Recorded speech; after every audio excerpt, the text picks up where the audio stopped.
আচ্ছা, তোমরা কারা কারা জানো বলো তো যে বিশাখাপত্তনম এয়ারপোর্টটা নাকি একটা ডিফেন্স এয়ারপোর্ট, তাই এখানে ফটোগ্রাফি বা ভিডিওগ্রাফি দুটোই নাকি প্রহিবিটেড, এবং তুমি যদি সেটা করো তাহলে সেটা নাকি একটা পানিশেবল অফেন্স। তো সেটা না আমি জানতাম না, পরে ওখানে যখন এয়ারপোর্টে এলাম ফ্লাইট থেকে নামার আগে অ্যানাউন্সমেন্ট করে দেওয়া হয়েছিল। তারপর আমরা এয়ারপোর্ট থেকে বেরিয়ে একটা গাড়ি ধরে চললাম নিজেদের হোটেলের উদ্দেশ্যে। তারপর হোটেলে পৌঁছে দেখতেই পাচ্ছ যে আমি ভীষণ খুশি, তবে সাথে প্রচণ্ড টায়ার্ডও, একে রাতে ঘুম নেই। তারপরে এদিকে আবার খুশির ব্যাপার, ঘুরতে এসছি প্লাস মানিবাপির সাথে দেখা হয়েছে।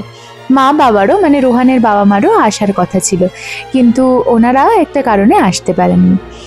তো যাই হোক, তারপর আমরা উপরে গিয়ে রেডি টেডি হয়ে আবার বেরিয়ে পড়েছি আজকে যে যে লোকেশনগুলোতে আমাদের যাওয়ার ছিল সেটার জন্য।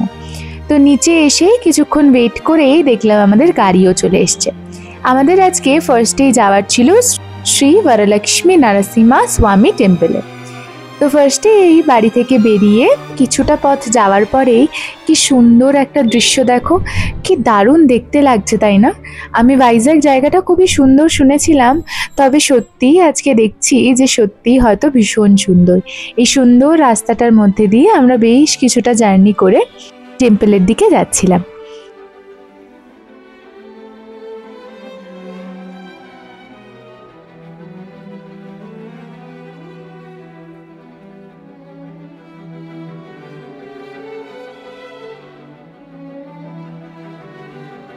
তো মাঝেই হঠাৎ করে ভীষণ মেঘ করে বৃষ্টি শুরু হয়। বৃষ্টিটা ভীষণভাবে নামায়, আমরা ভেবেছিলাম হয়তো মন্দিরে ঢুকতে পারবো না বা দেখতে পারবো না, কারণ এত জোরে বৃষ্টি হচ্ছিল যে মনে হচ্ছিল যে একটু বেরোলেই হয়তো ভিজে যাব। কিন্তু অদ্ভুতভাবে আমরা যতক্ষণ মন্দির চত্বরে পৌঁছাই ততক্ষণ অবধি ভয়ঙ্কর বৃষ্টি হচ্ছিল, কিন্তু একটু বাদে যখন আমরা একদম পার্কিং জোনে মানে মন্দিরের একদম কাছে পৌঁছে গেলাম তখন দেখলাম হঠাৎ করে বৃষ্টিটা একেবারেই বন্ধ হয়ে গেল।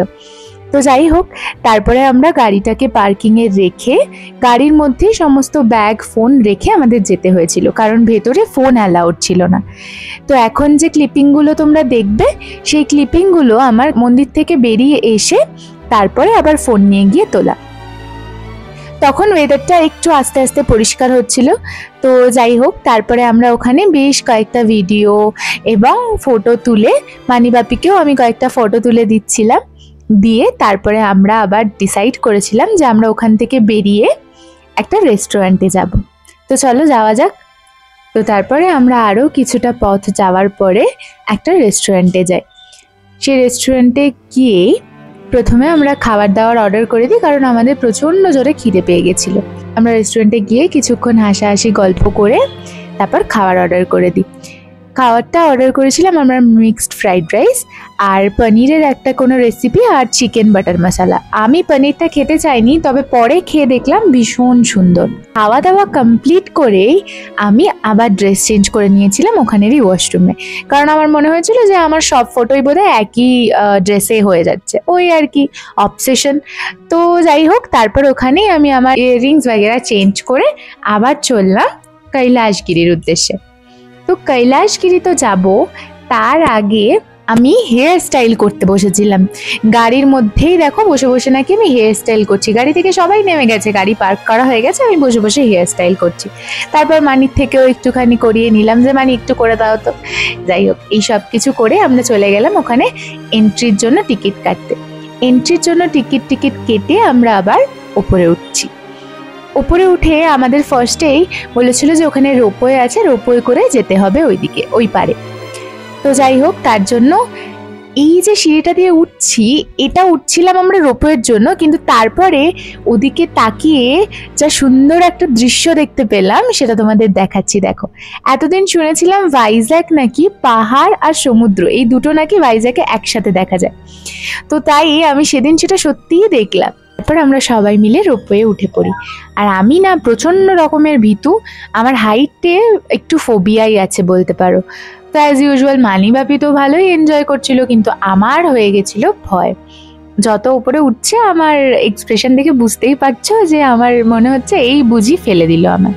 তো যাই হোক, এই সমস্ত কিছু করে আমরা এইবারে চলে এসেছি। তো প্রথমে কিছু ফটো ভিডিও তুলে নিয়ে এবার আমরা যাব মেইন কৈলাসগিরির আকর্ষণ যেটা সেখানে। তার আগে চল একটু ফটো ভিডিও করে নেওয়া যাক।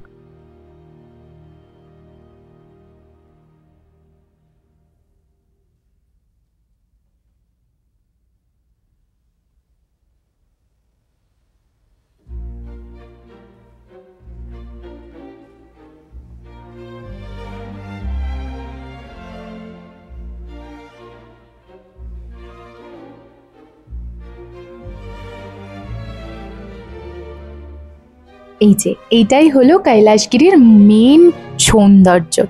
তো চলো সেটাই তোমাদের সাথে শেয়ার করি। ভীষণ সুন্দর দেখতে লাগছিল আকাশটাও, বাট ফটোতে না অতটা ভালো আসেনি। তারপরে আমরা হঠাৎ করে এইটারই পেছনে গিয়ে দেখলাম যে এরকম একটা সুন্দর দৃশ্য দেখা যাচ্ছে। তো সেখানে দাঁড়িয়ে আমরা কয়েকটা ফটো ভিডিও তুলে, এবং দেখো কি দারুণ দেখতে লাগছে, তাই না?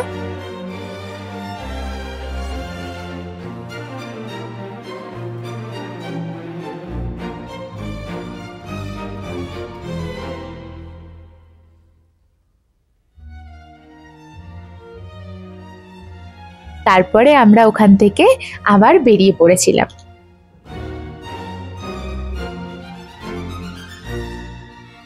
বেশ কিছুটা রাস্তা যাওয়ার পরে আমরা পৌঁছে গেছিলাম আরকে বিচে। যেহেতু আরকে বিচে আমরা সন্ধেবেলা গেছিলাম, তাই খুব ভালো ফটো ভিডিও আমাদের আসেনি। তো যাই হোক, তারপরে বিধ্বস্ত আমি বাড়ি চললাম। দেখা হচ্ছে নেক্সট ভিডিওতে। বাই।